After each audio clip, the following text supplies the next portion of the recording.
do something a little bit different tonight. What was the verse that you gave me, John? Right.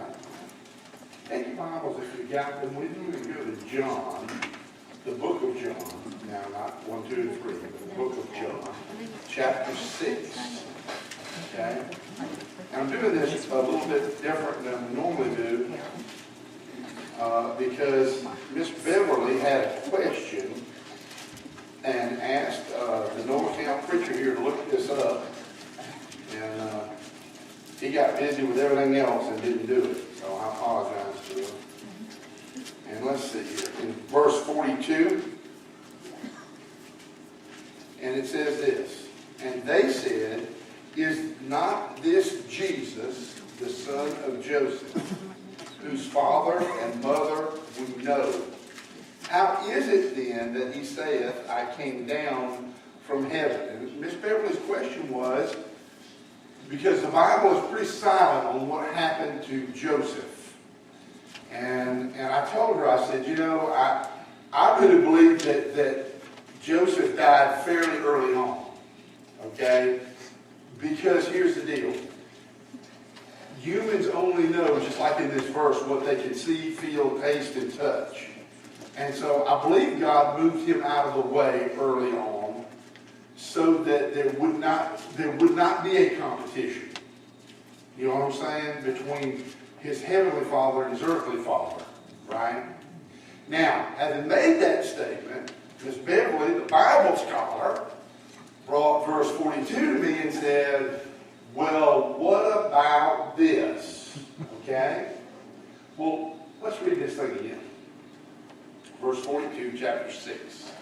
It says, and they said, is not this Jesus, the son of Joseph, whose father and mother we know? How is it then that he saith, I came down from heaven?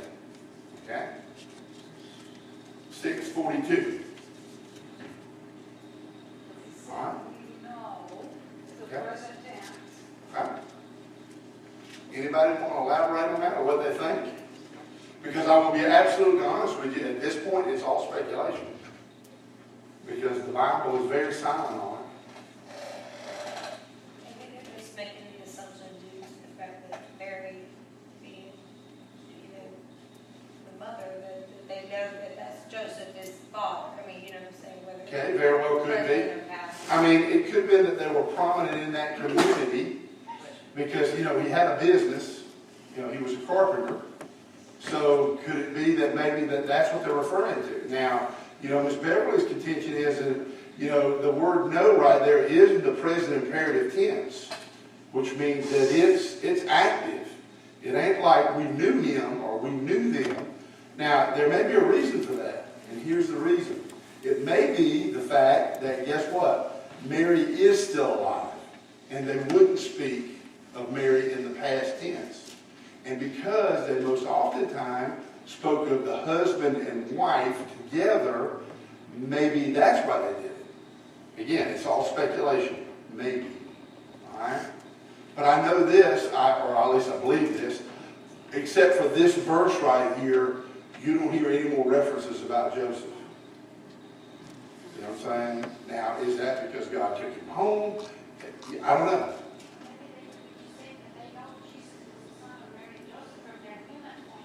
That's kind of the way I view it. You know what I'm saying? Because you got to remember, at this time when all this stuff's being written, women have no value. They can't own property. They can't, you know what I'm saying? They don't work outside the home. If their husband dies, they are destitute. Now, you remember on the cross what Jesus said to John? He said, "Be what? Behold thy mother." Is that not right? He didn't say, well, Joseph, you know what I'm saying? Take care of my mom. He didn't say that. Again, it's all speculation. All right? My whole thinking was that maybe God did allow him to see the beginning of Jesus' ministry. And that may be true too.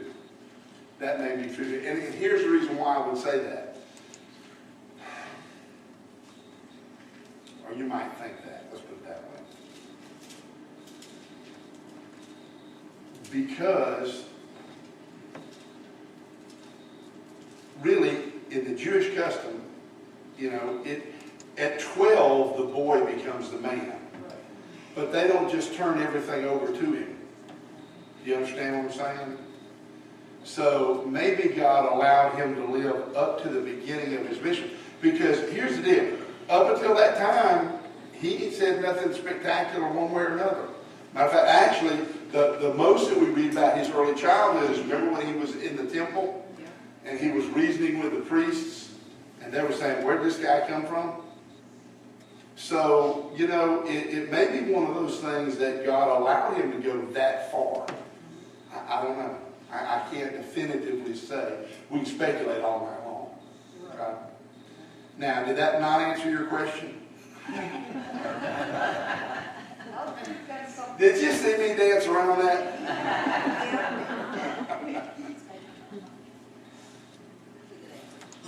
Miss Lee, how about telling Miss Doris and Nancy what I just said? She can't hear you right before you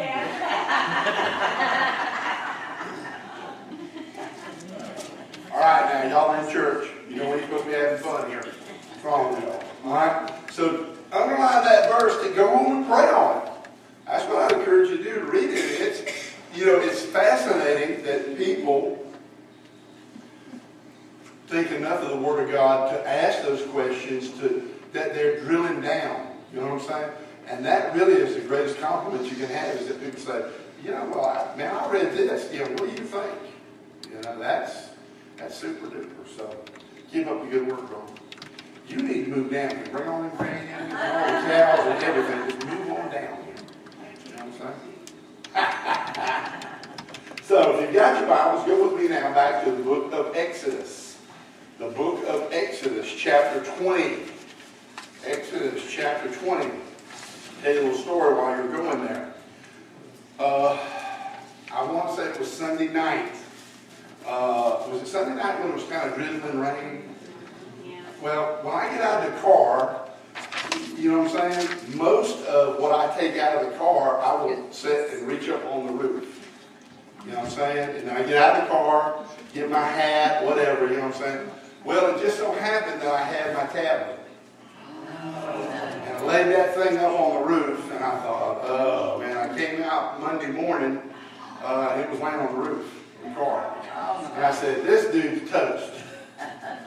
Took that thing inside, got me a Glad bag, and found me some rice and filled that thing up with it.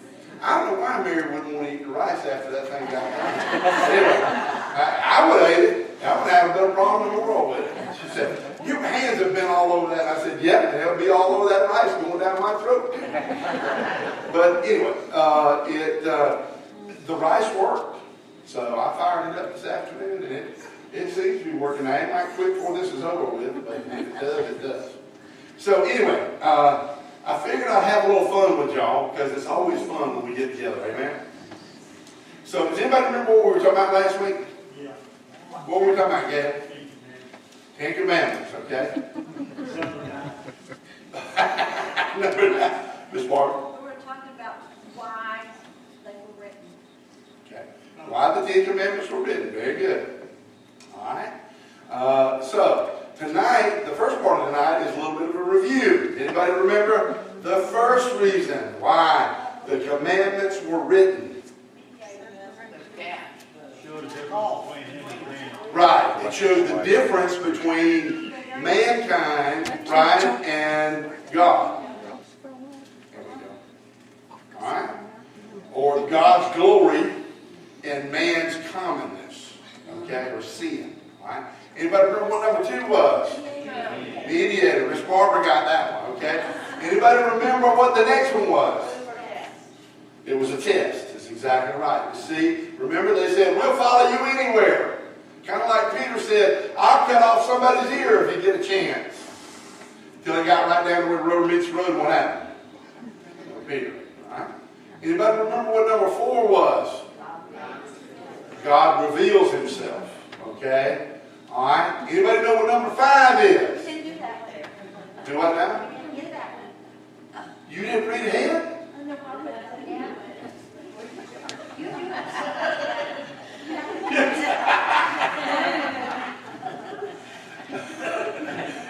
And Miss Nancy said, I can't hear a word he's saying, but he's going to do it so much better. All right, well, number 5, we don't know about number 5, okay? Reason number 4, all right, was about God revealing himself, okay, in verse 22. He said, he said, of all the gods worshipped by man, have any ever really revealed themselves? None of them have. He came down to Mount Sinai and did what? Gave the commandments. He let them know who he was. Is that not right? Now, I'm going to try and rush through this pretty quickly, right? Because revelation responsibility. Now, we talked about this, which was once you know what? You're accountable. That's exactly right. Now, people run up and down Gordon Highway and think speed limit's 145. But once the police officer points out the 13,000 signs that say 55 miles an hour, what now happens? You know, and you become responsible. Is that not right? And that is the exact same way with the 10 Commandments. Once you know them, you can't unknow them. Okay? And you become responsible for obedience to their content. Okay? And that's what we talk about. That makes sense? Okay. Let's look at verse 23 in chapter 20. That's what we're going to pick up tonight. Everybody with me? Verse 23. You shall not make with me gods of silver, neither shall you make unto you gods of gold. An altar of earth thou shalt make unto me, and shalt sacrifice thereon thy burnt offerings, thy peace offerings, thy sheep, thine oxen, and all places where I record my name, I will come unto thee, and I will bless thee. And if thou wilt make an altar of stone, thou shalt not build it of hewn stone, for if thou lift up thy tool upon it, thou hast polluted it. Neither shalt thou go up by steps unto my altar, that thy nakedness be not discovered thereon. Let's back up to verse 23. Okay? Verse 23. Reason 5. Not making it, what? Okay, no gods. Alright? But that's not all the verses 23 to 26 talk about, is it? Okay? So there's something else going on there, a broader picture. No images. Okay, worshiping him only. Barbara's getting real close. Okay, his presence when he worships us. Anybody else? Okay, what about the last couple of verses? Like 24, 25, and 26. Anybody there? Okay, the altars. Alright. Okay, now couple all of that together with what Miss Barbara said about worship. What is he doing? He's telling you how to worship, but he's also telling you what? How he will be approached. Okay? Now, when we get ready to come to church, tank top, flip-flops, you know what I'm saying? Whatever. That's when we come to church. Most of the time we don't come to church, okay? But when we come, we just show up any old way, and then we complain about the preacher being too tall, too short, too fat, too skinny. He's too loud, he's too soft, he's too long, he's too short, he's too something. So we make the excuse to not come back. Say amen. Okay? But God says, guess what? There's a way I will be approached, and I am very specific in the way that I will be approached. This is why people, when they come to the tank tops and flip-flops, and they show up, just come as you are, we got the smoke machine, right? They walk out the back door, and they look at the preacher, and they say, you know, we didn't get nothing out of that. Well, my question to that is always this. What did you come expecting? What did you come expecting? Well, oh, no, it's the preacher's job to entertain me for 30 minutes. Well, at this church, an hour. Okay? Is that true or false? False.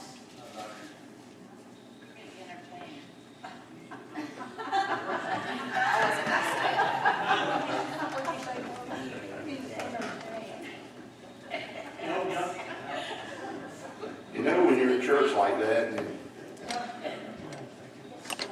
So, all right, 15 minutes. So I'm going to run through these because I have to finish this chapter before the Nelsons get here on Friday. If I dump them too, they're going to be here too. We have 2 groups here Friday, okay? But I got to get done with that before then.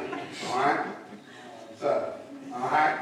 Verse 23 says what? No idols. Okay? Now, what can be an idol? Anything. Does anybody know what these are up here? That right there is a mummified hand of a saint. And that is the bones of a saint. Because in some religions, they are held to be holy. And that if you pray to that saint and you've got his body right there, guess what happens?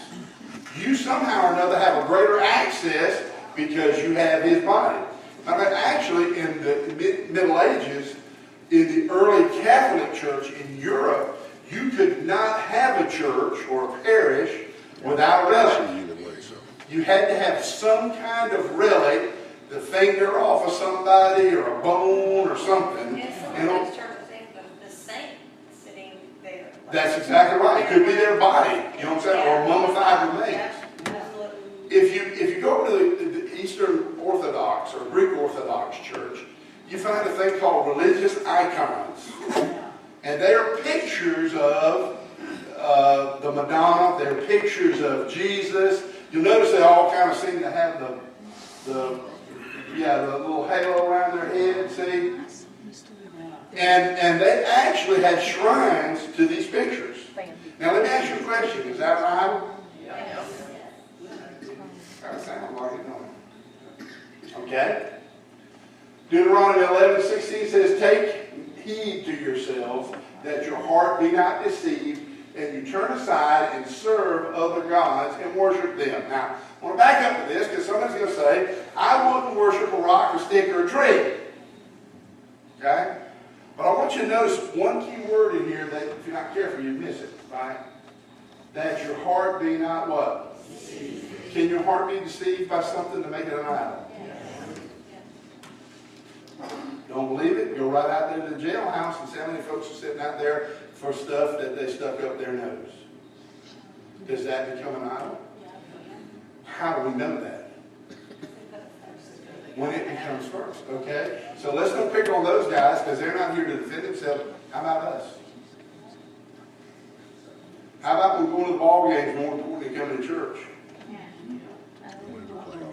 You got to get the kids to that doggone soccer practice, you know, because soccer is going to get them into heaven. Amen? He says in Isaiah 42:8, "I am the Lord, that is my name, and my glory will I not give to another, neither my praise to graven images." Guess what? God ain't taking second place to nobody. And you know that little kid that you use every week to stay out of church? Be careful. Be careful. Because God can move some things in your life. And God will move some things in your life. Be careful. 1 John 5:21, "Little children, keep yourselves from..." So, in the Old Testament, it was a problem. Is it a problem in the New Testament? Can church become an idol? You got people who come and do whatever it is they do, and other than that, you don't see them. Think about that for a minute now. Man, his name's on everything. He's on every committee. You ever see him in church?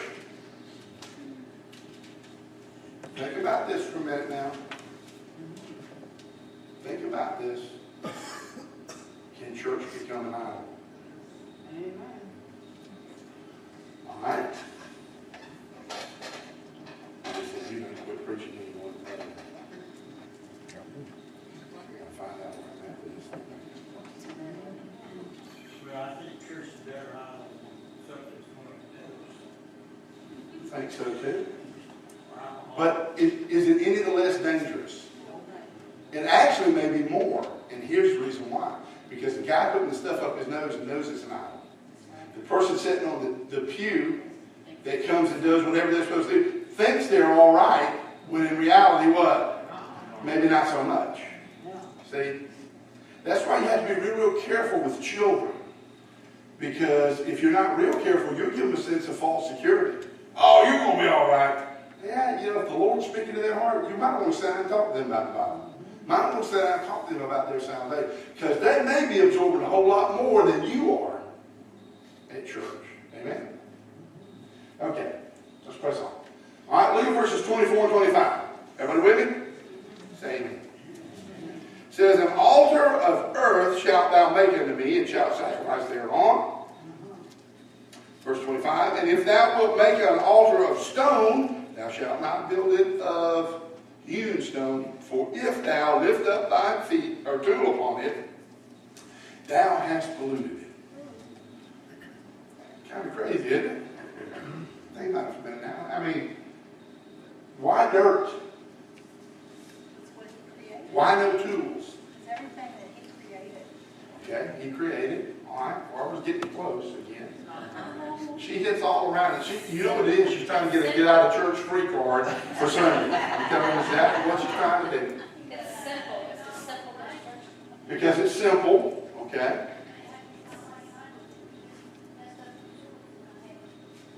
Yeah, you know, I hadn't thought about it that way, but you know, you're right. Okay. She said that, you know, if they actually carved it, they might be tempted to carve something that make an idol out of it, as opposed to an altar. And this is on the works of man rather than of God. Okay, very good. All right. What about this? What about the church? What about the churches that are stuck in ceremony, in pageantry, in, you know, when the pastor comes out or the priest or whatever, they come out in robes and they're very elegant, and it's, you know what I'm saying? That kind of show doesn't bode well with God. Amen. All right. Now somebody's going to say, wait a minute now, preacher, we got all this wainscot, ain't that so pretty? And look at them columns up there, and it's got gold. Well, is that what he's talking about? I don't think that is what he's talking about. Yes, Ms. Martin. Does that have anything to do with legalism in some of the churches? Could be. Could be. Legalism to me has more to do with heresy than it does anything else. That's just a false teaching. All right? So, dirt is the most basic of all materials. Would you agree with that? Yeah. All right? Yeah. And man can't take credit for making dirt, can he? Now you begin to understand what he's doing. What he's trying to say is the worship is about who? Him, not us. Okay? Same thing when you go back over here to uncut stone. Again, if you take a stone out of the ground, who can take credit for that? God is the only one that can take credit for that stone. If you take a tool that man has made, you have contaminated that stone, so it is not a stone made by just God. You have ruined it. That is why God wanted that stone not to be touched by anything from human hands. Okay. Okay. I agree with that, though. Well, what about this? What about the skinny jeans and the smoke machines?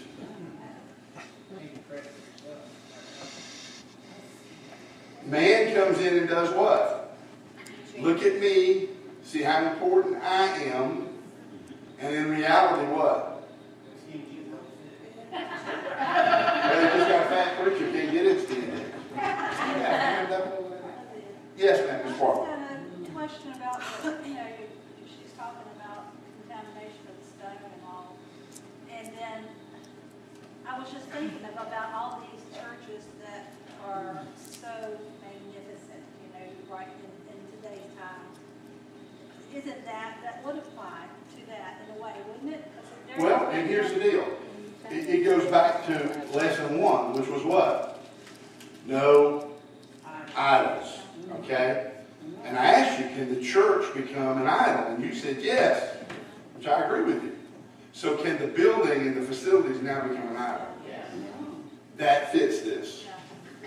But when you go, you know, I've been to some very large churches, and they talk about, you know, how much the Lord's blessed them, and they give all the credit to God. I don't think that applies to them. But there are some. Yes, ma'am. What about Solomon? God told him exactly what he wanted in that temple, and it was magnificent. But So, remember now, where is he at?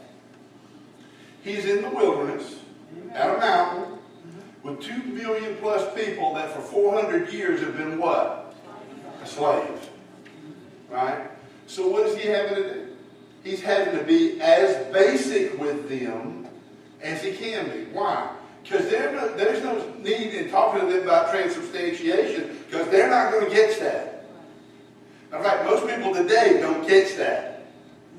So what did he do? He said, I want you to know, what do we talk about? How I will be approached. Okay? Because when you go to the temple, and you think about it coming along, who was the only one that ever went in the Holy of Holies and approached God? Only the priests. Okay? Listen to this, Matthew 6:2. Therefore, when thou doest thine alms, do not sound a trumpet before thee, as the hypocrites do in the synagogues and in the streets, that they may have glory of men. Verily I say unto you, they have their reward. Now, this section right here is right before he says, don't put up your treasures on earth, put them up in heaven. Amen. And he said, guess what? Your reward will be of God. Amen. See? Now he says, want to get out there and blow your own trumpet? Or saxophone? He said, that's great. But know you received your reward here. Right? He says, if you're going to do something, do it unto me and not unto the show, so that you can say, hey, here I am, look at me. Right? Now listen to this. Matthew 23:5. He says, but all their works they do for to be seen of men. They make broad their phylacteries and enlarge the borders of their garments. Anybody know what a phylactery is? Little box. Okay? That hung off of the hood of their garment. In it had scripture written down. What happened was, hey, look at my phylactery, man. My phylactery is bigger than your phylactery. Look here, hey, you know he's a mover and a shaker, man. He's got 2 or 3 of them hanging off of him. Right? He said, don't do that. He said, the hems of their garment, because the larger the hem of the garment, the higher they were in the synagogue. Okay? In other words, hey, look at me. See me. Who I am. God is saying, look, when you approach me, I want it to be about me. Not about you. That makes sense. That's why we will never have smoke machine. Now this is a pretty good one right here. Alright, let's back up here for quick before you read all that. Okay? There was too much good information on that. Look at verse 26.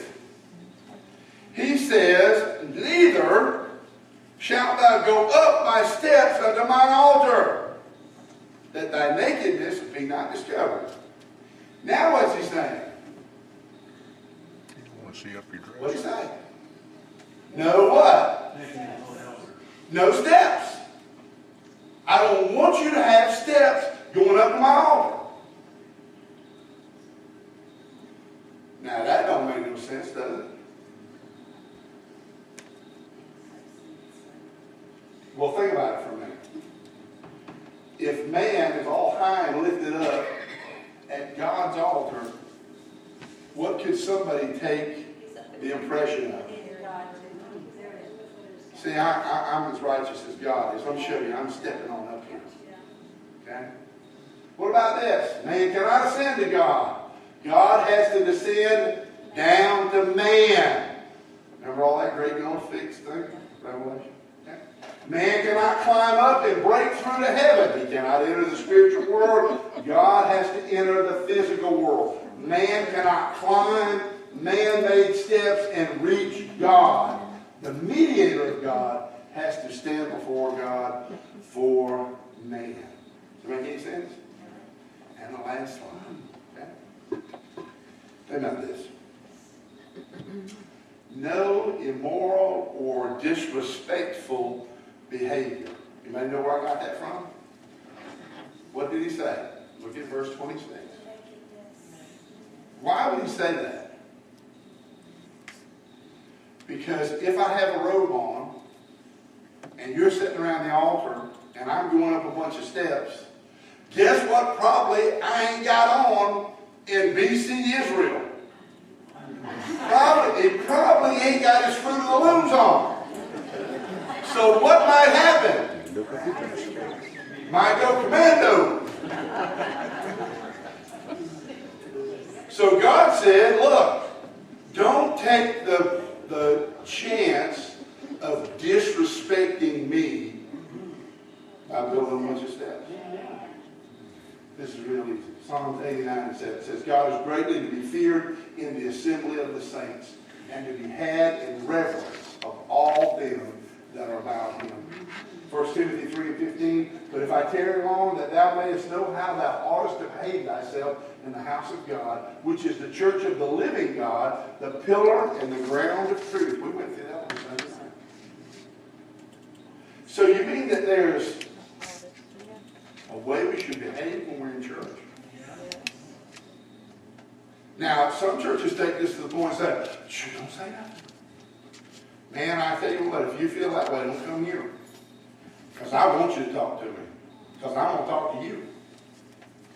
But the idea is that guess what? Can it come to a point where it's irreverent?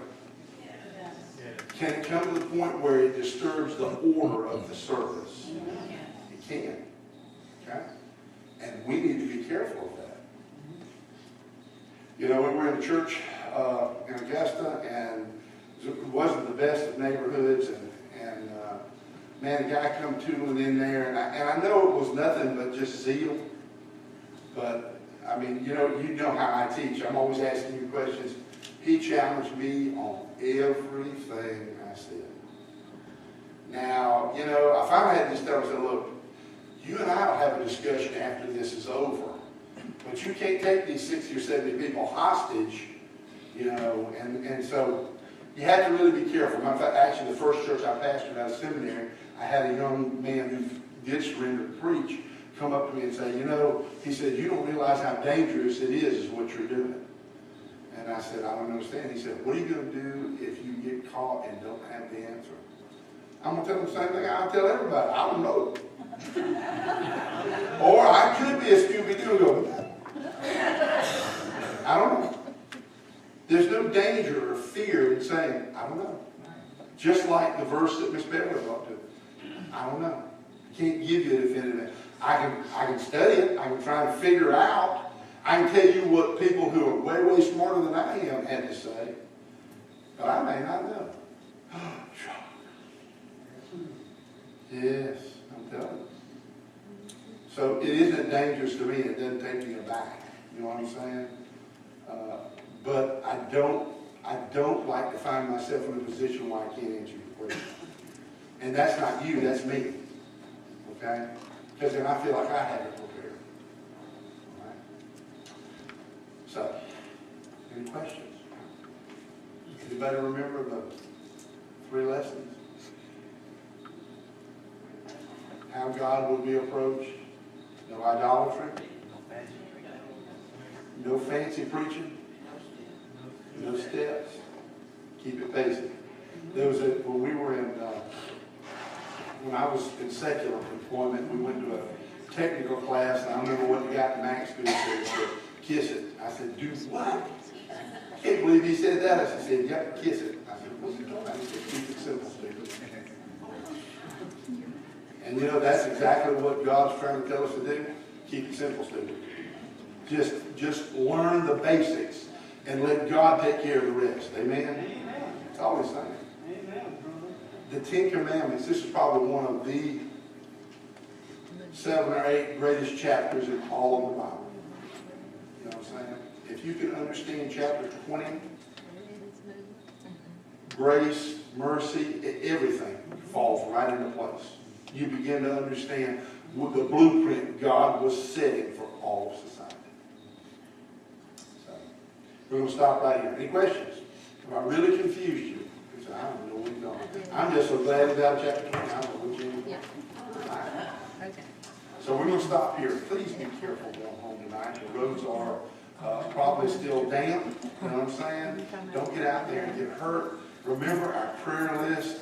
Pick up the phone and call somebody who is normally here or somebody who is on that prayer list. And you know who we need to add that prayer list? Miss Linda Malfarrell. We did. Did we do that? Where was I at? In other words? We done it. The two ladies who said, we don't have our hearing aids, you can't hear, you said, we done that. And